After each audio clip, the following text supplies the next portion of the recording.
Hey guys, welcome back to the channel for part 2 of beating Martin with only pawns. So in the last episode, I tried to beat Martin with 1 pawn, 2 pawns, 3 pawns, all the way leading up to 16 pawns or 2 full rows of pawns. And I still couldn't beat him, which is kind of crazy because I used to beat him with like just a queen or even just a rook, which is worth a lot less material than what I have right now. But anyways, that's what I did last time. If you guys haven't watched that video yet, I'll put the link in the description and you can go watch it right now. And if you have, then this is part 2. So comment below how many pawns you think I will need to beat Martin. And yeah, let's get into the first game, which is 17 pawns. Alright, 17 pawns. Let's get into this game. I think my strategy last time was just to push as many pawns as I can towards the center, kind of occupy the center with these pawns, and then support them with as many pawns as you can, like this, so that everything is defended like twice. And then after that, I just brought the king up so that it's the same position as before, but everything is just moved up once. So, now every single pawn that I have is basically moved up one, except for like, this one, these ones. But, my position is just advancing. Now is the tricky part. I mean, of course I could just move my king back and forth if I don't want to do anything, because, that's just like a waiting move. But there are these kind of tricky sacrifices that I have to watch out for. So, yeah. I guess let's just, advance some more over here. He's coming in with the knight. I'm not too concerned about this sacrifice because after takes and takes, I'm still pretty well defended after the king and the pawn defend. So I think I'm just going to make a waiting move. Okay, he immediately strikes. I do not want to take because that opens up the board and, he can get his pieces in. This is very similar to playing Horde, except I also have a king and I'm, playing Martin. And, yeah, so soon enough we will be getting close to an actual Horde setup. And a Horde game is supposed to be kind of equal for both players. So I should be able to beat Martin because Martin is obviously a lot worse than me. I don't know what he's doing. He's kind of just shuffling his pieces around. His queen is all the way on A8, making a battery with the bishop. I'm just gonna, defend some of these pawns a little bit because they look kind of weak. Okay, right away we get targeted. If he takes, I can take back. I don't think I'm too concerned over here. I'm just gonna, move my king around, and oh, that is a problem. As soon as he got the open file where there is only 1 pawn, he's gonna get in. And once his rook gets in here, it's gonna start taking all of my pawns, and I have nothing to stop it. So I do have this one trick, king f2. If he does something else for one random move, then I can, actually defend it, but he's probably gonna take, so yeah, this is a problem. We'll attack the rook, I guess, stop it from going to h1, but now we have a problem. If I move like here or something, then actually wherever I move, I'm not defending h1. If I move here or here, I'm not defending h1. If I move here or here, I'm not defending h3, so you can get in like that. So that's actually a big problem. I guess we'll go here. Oh, interesting, but after h3, I can actually just go back. Wait, we might actually get a draw. Are we gonna get a draw? A lot of you guys also told me that, oh, wait, I moved f2. That was a mistake. I should have moved to g2 so that I still control these squares. But now, he can start taking over here. Okay, well, now my best chance is just to, like, promote or something. I don't know. Just go, go, go. Promote some. Oh, I get mated on f2. Oh, my God. This is how I ended the last episode too, where I got crazy checkmated on, like, I think my king was on like d3 and a queen came into d1 and it was checkmate because all of these squares were controlled by the queen, and I was surrounded by my own pawns, so I couldn't move or something like that.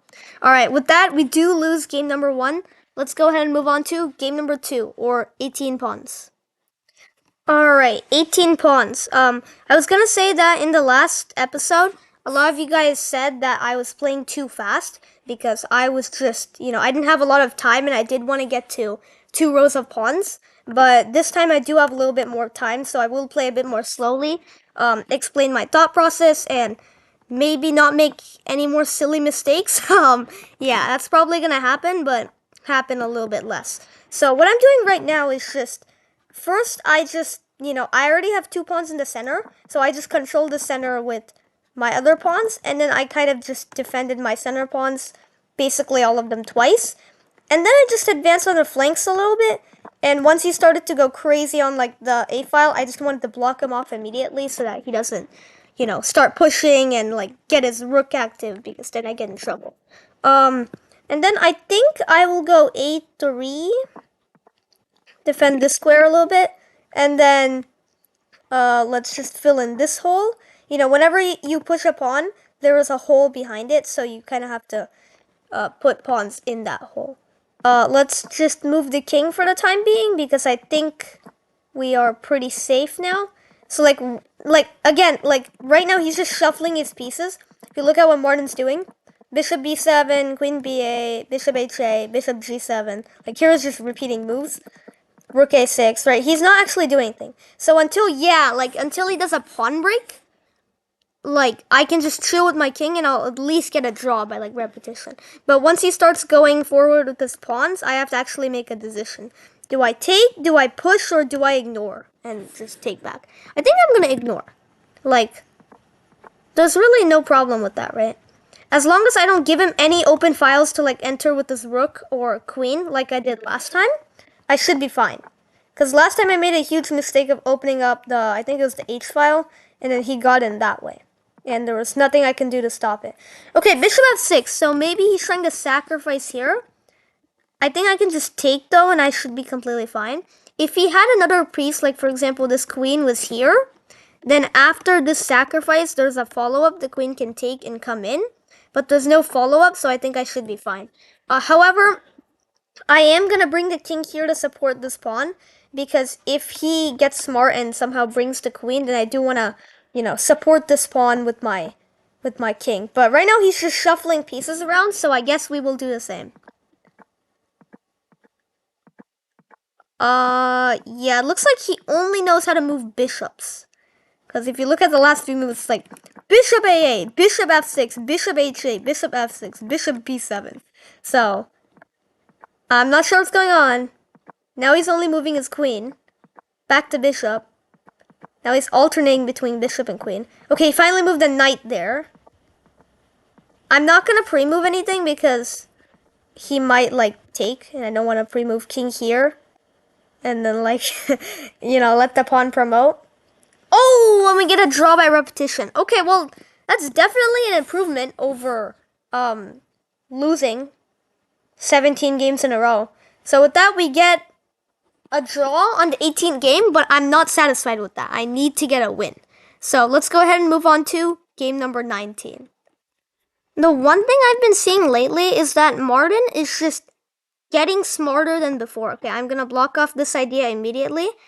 And what I mean by that is he used to play just completely random moves. He's just shuffling pieces around. And we still saw that a little bit in the last game, but it was only in the last game. The last game felt like real Martin, but for the other games, it kind of felt like an 800 rated bot just took over, because he was just pushing pawns, trying to infiltrate in my position, and I had nothing to do about it, right? So I think the last game I was just doing literally nothing, just holding down the fourth and accepting a draw whenever I could. But if I'm going to do that, I'm going to get a draw every single time, right? Because I can just go king here, king here, king here, king here. And I'm not going to actually do anything. Okay, whoa, I almost blundered there. I almost went king here and lost the game on the spot. Wait, am I fast enough? King e1, h2, king f1. No, I'm one move too slow. Okay, so this game, I'm going to try to... Whoa there. I almost went g5 and allowed the bishop to get in. I mean, I guess I can defend this pawn, so it's fine. But now my light squares are kind of weak, so I do want to defend them. Oh my god, why did I do that? That was stupid. And now he has this bishop sacrifice in order to get in, and I can't stop it. Darn, that was stupid. Okay, well, he didn't see it, so... If I go e3, is he going to take here is the question. Because right now, the f-file's looking a little shaky, but if I can get e3, f4 in... It's looking a lot better. I have an idea. I'm going to get... Okay, let's block off any ideas there. And then I'm gonna slowly bring my king. Dude, how did I forget about that? Okay, I was gonna say I'm slowly bringing my king so I can escort this pawn up. Wow, look at this guy. If I take, then the queen comes into f2, and then I get checkmated. Dude, how does he find these tactics? Like, that's crazy. Oh my god. Oh my god, he sacrifices the knight to get the queen in. That is insane. Alright, we definitely have to be more aggressive next game. We definitely need to. Like, he found that like a maiden 5 or something. Look, 1, 2, 3, 4, 5. That was a forced maiden 5, and he found it. Wow. Let's move on to game number 20. Okay, like I said in the last round, or last game, if you're really passive, you can basically earn a draw every time. Unless it's Stockfish, of course, but it's Martin. But if you're aggressive, I think that's the only way to win. Because if you want to win, you have to like somehow make a queen. Because if you get a queen, it's over. Martin doesn't know how to defend against queens. He just doesn't. And I just realized that while I was talking, I got completely distracted, and now there's no way of defending that pawn. Because I pushed my pawn forward, and now this is really weak. Okay, amazing. Amazing. Let's go here, here, here. Okay, maybe the bishop is... but if I push, then takes, and the rook gets in. I don't think I can actually stop that, though.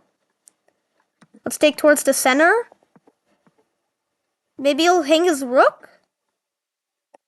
What is that? Defending it with the bishop and defending the rook. Oh my god. And I get checkmated on g5. That's crazy. Alright. With that, we lose game number 20. Let's go ahead and move on to game number 21. Alright, game number 21. I mean, let's just go. Let's just see what happens. Okay, I already hung a pawn. That was not very smart of me. Now this is just like the previous game. Because we are just down a pawn. Let's defend. Oh no, if I take this way, then there's only one pawn in the f file. If I take this way, then there's only one pawn in the d file. What have I done? I mean, I guess I can defend there.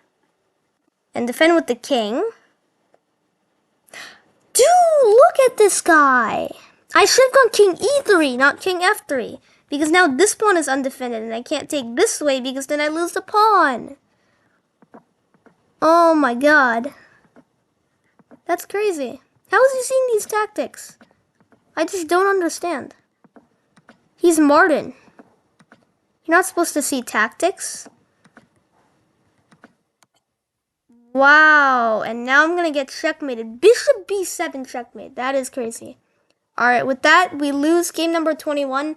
And unfortunately, that's all the time I have for today. So if you guys would like to see an episode 3, I did not think this would take 3 or more episodes to do. I thought it would just be over in like 8 pawns or 10 pawns, one episode.